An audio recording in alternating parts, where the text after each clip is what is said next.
Ayimbe ku GI Star Boss as band material nabadde musabe ati Ayimbe yimbe ayiteyo omanyi mwana buli nosanga Bobi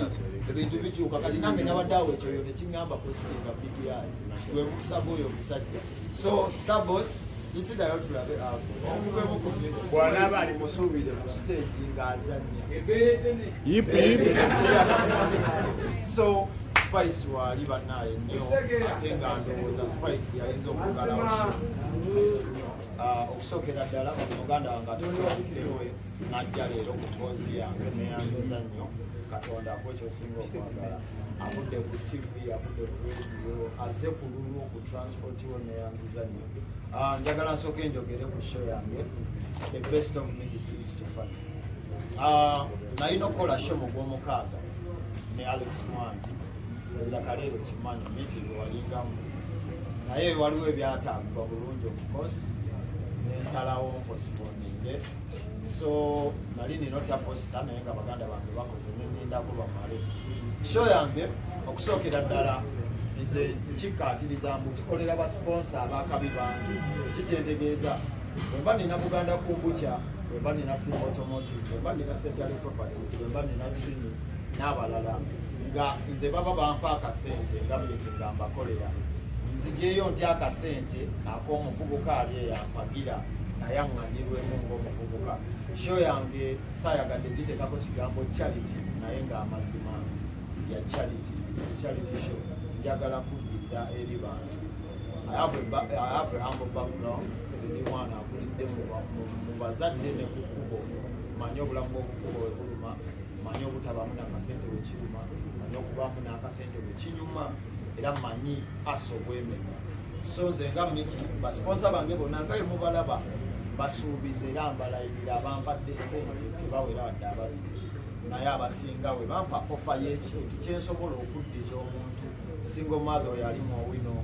muganda wange ali ku haamu ali wange abadde asuubira okugulayo akataka naye nga nsobola okukamuwa ku lunaku olwo ne musanyusa batagei n'avaawo ng'agamba sobola kikiriza nfuna ettaka sobola kikiriza mpangudde eggaali sobola kikiriza mpangudde bodaboda n'endayo ya ssente nga ne ssente era zengenda okukola ku mulyango ngenda kuzigaba ku lunaku olwo bane bino si bigambo njagala mwena mulewo mukirabe ngenda kuwa buli maama avudde mu bino avuddeyo wansi lwansonga nze maama omuye yanguza manyi fiizi wamenya ne bwe mba nkozeyo akasente buli maama akiri ne muwaayo $1 oba emitwalo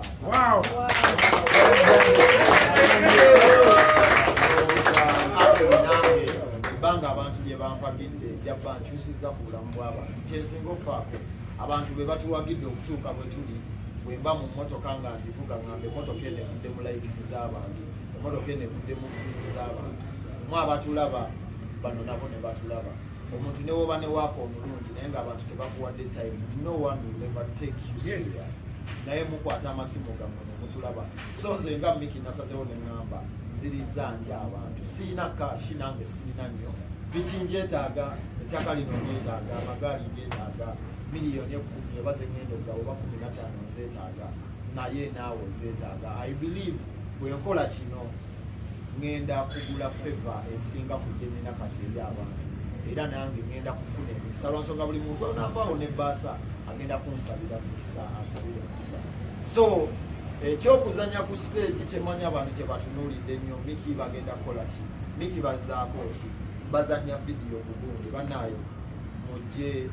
ku stage ya Fenoni efaanana eya conscience efaanana eya Falibuba gye yalina nze TikTok agenda osooka okikola mu Uganda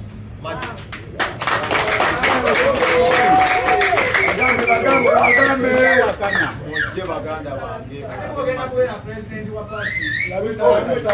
ako kategeko naye nga baganda bange saba omwana ali eyo luno yenna weetaaga tiketi yo tiketi zifulumye era nga tiketi bw'oba oziraba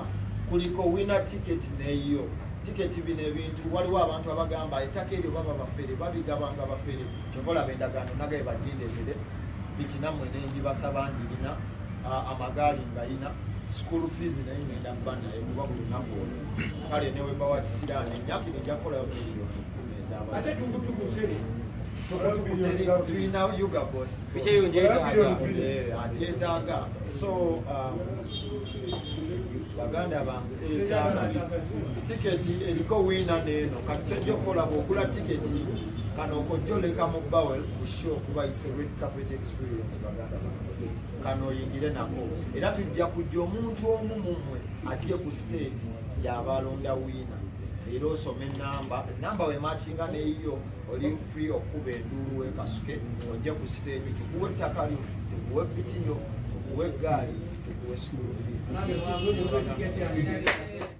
ensonga eyo mainly njagala abantu bajje balaba abaana benalonze okulaga ebitone abaana babazanyire komedi kyekisinga amakulu naye byabakyala oba bakyala bange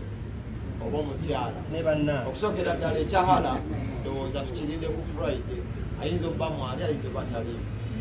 ekya jojo ku Friday ayinza okujja ayinza obutajja naye nga ye bash eno nsuubiza ngenda mulaga ensi lunaku olwokutaano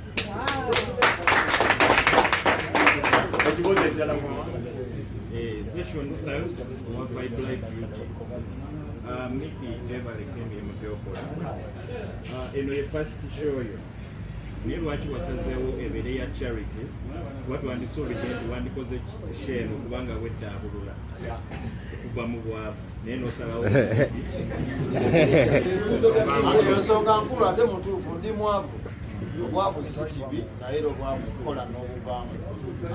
okusookera ddala lwaki charity nze nga Mikey I believe obulamu bujja tereera muganda wange naye abantu abapagidde emyaka 3 bambalako kaki bo bali batya wano yayogedde bulungi ekyokubiri nze nga nze kyemmanyi okubako wano bammanyi ennyo bladize nabonaabona nnyo nebaza alambuni naye akamotoka kensobola okukeera ku macamakatekamaksu nebaza katonda nsobola osulako ku buliri bw'emitwalo 7 oba akakazi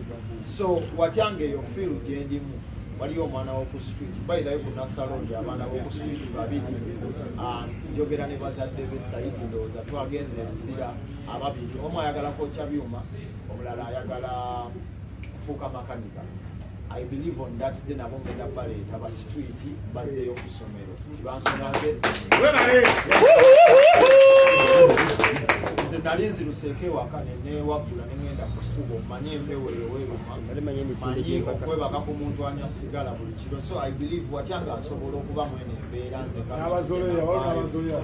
nenkyusaayo obulamu bw'omuvubuka ali mu bulamu bwe nalimu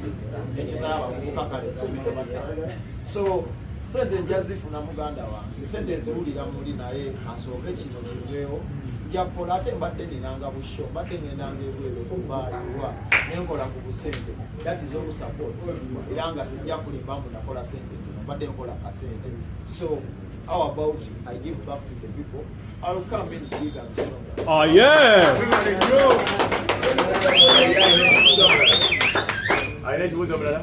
Yes. Mikey je balekose nakulabyeko ne principal w'abantu so badde bakoze principal nankirayo kugeeyo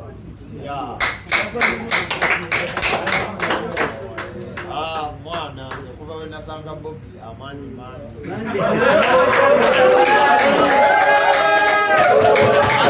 ate kati ngenda neewuusa kirabika baana mmwe muzze ku lwa Bobi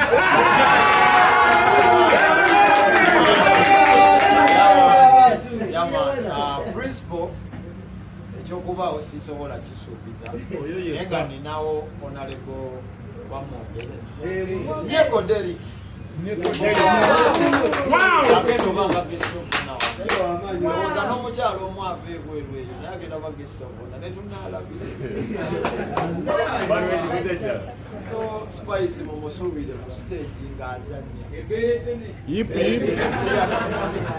so Spice wali bannaye nnyo ate nga ndowooza Spice yayinza okugalawo agenda kukola ebintu bibiri kuyimba then agenda kuzajja ate amalayimba banaye basebo ne banyamwe bali kujja nze babita Mr. Wiki kuva ekisugu badde mbuuza fe abaagala ennyo engoye tunayambala kisebo tulina dress code oba tukyagala kyambala bannaye twete kuba mwana nsuubirayo ba street kid nsuubira abantu abaliko obulemu bansonga ku tiketi zange ngenda gabako tiketi 2 ngenda kuwa abaana abasinga ku kkubo then waliwo entero twala ebintu waliwo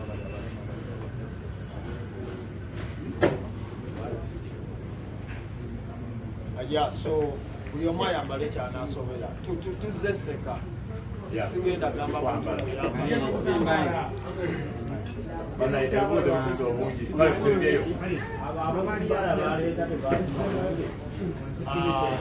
security-wise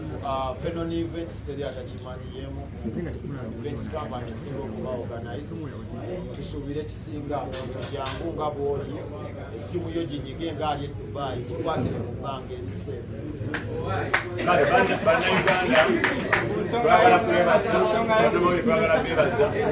ensonga y'okuggalawo sho twakulayo postinga Saabayimbi BBI nti yagenda okuggalawo Saabayimbi bannaye sinnagira ku Facebook simanyi oba yanzizeemu ne Saabayimbi BBI staff boss as band material nabadde musabe ajja Ayimbe ayiteyo omanyi mwana buli n'osanga Bobi ebintu bikyuka kati nange nabadde awo ekyoyo ne kiŋŋamba postinga BBI gwe musaba oyo omusajja so staff boss yitirayo tulabe bw'anaaba alife kweyagambye babukiza n'omwaka ogujja alifize paka 2 kakati oyagala kwebaza abagala wano omuwanu mitwali